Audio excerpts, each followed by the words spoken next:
This team is incredible. Thank you so much.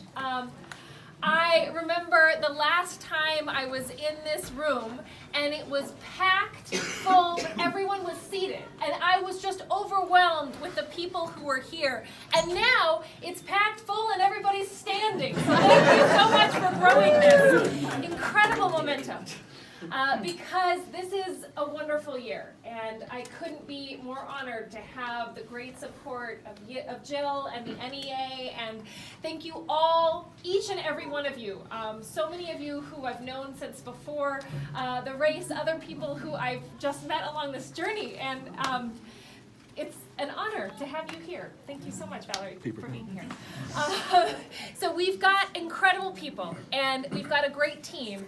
And this is the time that we need them, because this is it.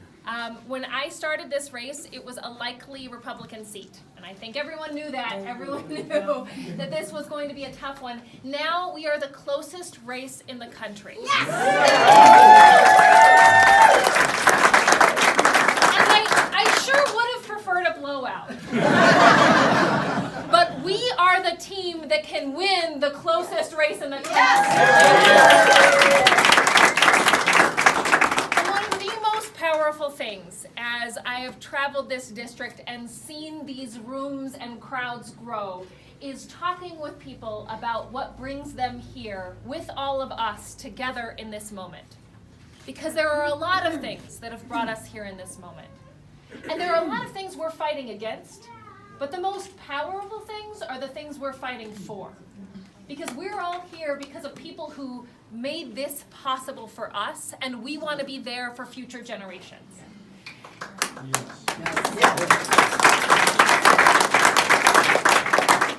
And that's why it's meant so much to tell my story about who brought me here and how, because all of us share a story about what brings us here to this moment. And the differences and the uniqueness of each of those stories is what makes this country great, because we are all in this together. Yes, yes we are. So I'm literally here because my Nana immigrated from Mexico to build her American dream. And so my grandmother worked hard picking cotton in the fields right outside of the city I now call home, Las Cruces, New Mexico, because she knew that in building her dream, she was also starting a dream for her 9 children, one of whom was my dad, for me and for future generations. And so even though she only had an elementary school education, her hard work and the sense of responsibility that she instilled in me to give back to a family that had or to give back to a country that had given my family so much. I had the chance to go away for college, and then I chose to come back home. And I chose to come back home to the place where my dad had been a social worker, where my mom had been an educator for 30 years and a member of NEA for almost 30 years. Where my dad has now become the president of our local AFT and fights hard for educators all across New Mexico. But you know what? It was harder than I expected to come back home. And it was harder because I'd taken on all sorts of student loans to make that college education possible. And I had to find a job that would help me pay those loans back. And I can't tell you how many times I've run into that story here across the district. From people who feel like they have to choose between their best opportunities or the best opportunities of their children and the home that they love. And we've got to work to change that. And I'm so lucky I had the opportunity to come back home and work first as a field organizer in 2008, and then for United States Senator Tom Udall. And I was his first employee south of Albuquerque. Like we all sometimes feel that way. And it was a big job, but I knew that the only way to make it bigger, or the only way to make it work, was to make it bigger. And so that meant not just talking to Democrats, not just talking to people who had voted for my boss, but instead to go out into every community and find the people who are doing the work, and then find a way to do that work with them.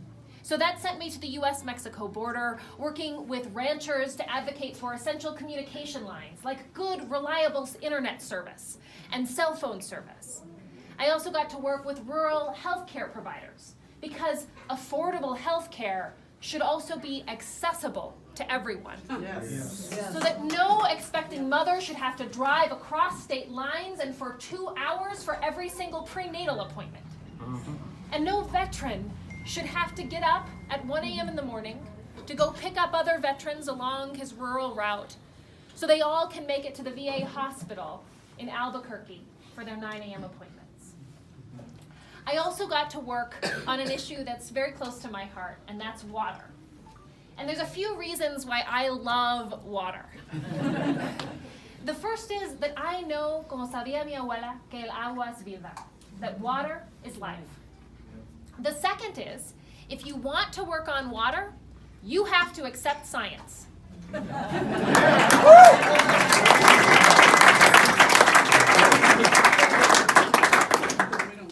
And the last reason is, if you want to solve problems when it comes to water, instead of just starting a fight, you have to be vulnerable enough to identify your water needs and then communicate those needs to the very same people with whom you're competing for that finite resource. Because that's how you identify ways to share, and that's how you build plans for our shared future.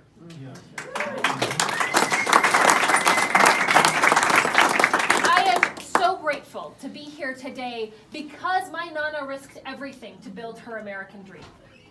And I'm running for Congress because right now what's happening in Washington is putting all of our dreams at risk. Yes. And we know our dreams are at risk.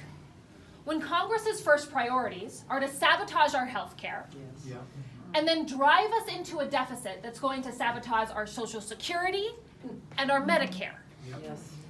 We know our dreams are at risk when people up in Washington try to tell us that our public lands, our water, and our way of life aren't worth protecting. And we know our dreams are at risk when we lose sight of our best and most important resource, our children. And we're seeing that happen when Republicans vote to make it harder to feed hungry kids all across the United States. When President Donald Trump still can't get kids back in the arms of their parents along the border. And when we have a head of the Department of Education whose mission is to destroy our public education system. So I am so grateful to be here with all of you, because these challenges are hard. But you know what?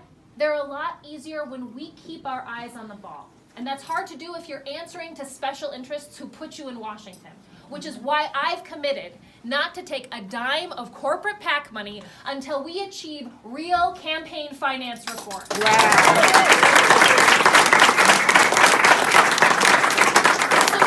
thank you all for what you've done so far, for what you're going to do today, and for what you're going to do for the next 10 days.